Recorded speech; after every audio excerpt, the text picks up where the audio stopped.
Dans la capitale américaine, de nombreux sans-abri vivent dans des tentes dans différents parcs.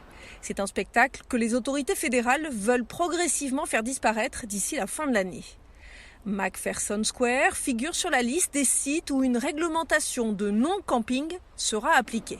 Le National Park Service a déclaré à la VOA dans un communiqué que la fermeture de ce campement, qui se trouve à quelques pâtés de maison de la Maison-Blanche, permettra aux autorités d'assurer la sécurité du grand public et de ceux qui vivent ici. Aliza Griffin, qui travaille à Washington, a hâte de retrouver un parc plus soigné. En même temps, au détriment de la relocalisation de ces personnes qui n'ont nulle part où aller, je ne vois pas cela non plus comme une solution. Le bureau de l'adjoint au maire de Washington pour la santé et les services sociaux affirme qu'il met en relation les personnes sans abri avec des services en fonction de leurs besoins et de leur admissibilité au service de logement. Daniel Kingery, qui a déménagé d'un autre parc à McPherson Square en 2020, affirme que le nettoyage des campements est une stratégie imparfaite et que de nombreux habitants vont simplement changer d'emplacement. C'est un cycle. Le gouvernement veut continuer de donner l'impression qu'il fait quelque chose. Ils nettoieront cette zone tout en dispersant la population. Ensuite, ils iront ailleurs. L'année dernière, les autorités américaines ont calculé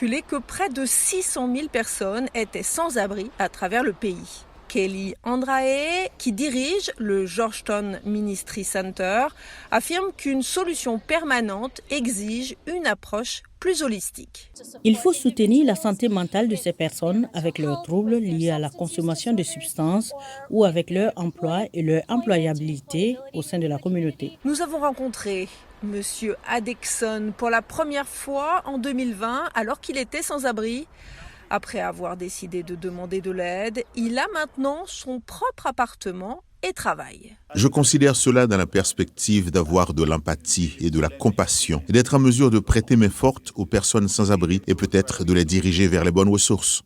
Stimuler le logement abordable en le couplant à la fourniture de soins de santé, de formation professionnelle et d'assistance juridique font partie des stratégies sur lesquelles l'administration Biden parie pour réduire le taux de personnes sans abri de 25% au cours des 2 prochaines années.